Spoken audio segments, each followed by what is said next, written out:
Hey guys, it's Adam with Akshon Esports, and today I'm speaking with Moth of Team USA. How's it going, man? Going well. You've had a pretty good day today. You want to tell me a little bit about it?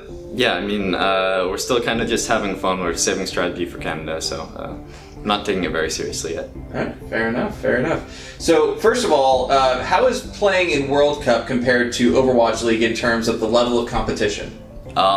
Well, I think once we get to BlizzCon, the competition will be very similar to Overwatch League, but right now it's pretty mixed. And as of right now, how do you feel about the prospect of playing at BlizzCon? I'm really excited. Yeah? Are you nervous at all about, that size of a stage and the size of the crowds and anything? I don't think so. I don't really notice the crowd when I'm playing, so I don't think a larger crowd will make a difference. Have you ever been to a BlizzCon before? No. Or are you planning on doing anything outside of competition?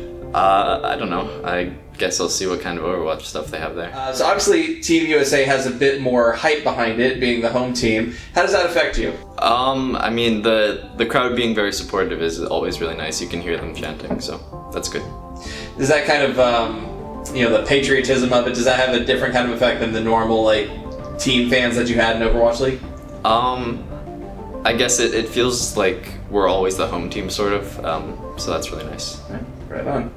So, talk to me a little bit about the current meta. How do you feel about getting to play Lucio full-time again? It's great. I've been waiting for this for a long time. I was really not very happy playing Mercy all the time because she's a pretty boring hero, but now I get to kind of show my mechanics in my hero pool. So, with the current meta, it seems that the support mechanics are a little bit more demanding than they have been in the past. Do you think that is going to kind of separate teams in terms of skill level?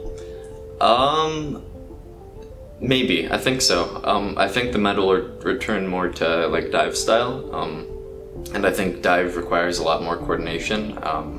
So yeah, I think it could separate teams. So this meta is in a very different place, obviously, than where we left it at the end of Overwatch League. How do you think that's affected the competition for World Cup? I feel like a lot of the teams at World Cup are kind of playing a lot of old stuff, like they haven't had time to experience, or they haven't been scrimming high enough level teams to figure out the new meta, so that gives teams like us in Canada a big advantage, I think. I know we're not quite done with World Cup yet, but the next thing around the corner is kind of Season 2 of the Overwatch League. We're going to have a lot of new teams, all constructing their rosters. Considering the state of the meta right now, what do you think is going to be most important to consider when building these new teams?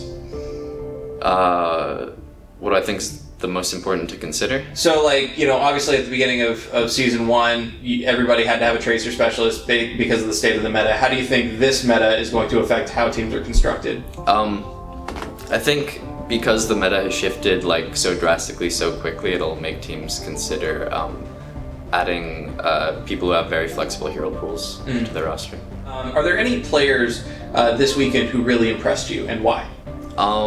Is it Neil on Brazil? Really impressed me. His Reinhardt play has been really good. Oh, they gotta get there. They got to get there right now. Less than a second remaining. And they barely touch in the end. Neil charges through again. Here we go. Typical Brazil goes around the back, does damage. Nice fire strike through everybody. And Brazil manages to keep Austria off the payload. In their box right now, Honoranto's left once again, and that's going to be a graviton low, but there's a sound barrier. That sound barrier right away from Alamau, and we'll see if Brazil can chain them to kills. It looks like they can. Neil again gets the nano boost. Out of all the new faces that we've seen across the World Cup, are there any that you would say are shoo-ins for Overwatch League spots? Definitely Zachary. He's turning 18 this year, and he's an Overwatch League level DPS. Who would you say are the top 5 Western free agents right now?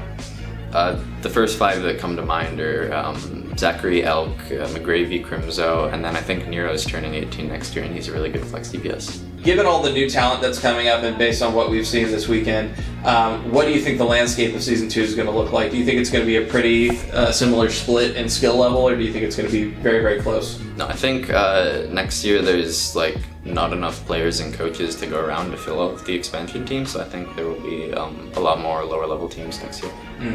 Gotcha. So what are some of your personal goals and plans for 2019?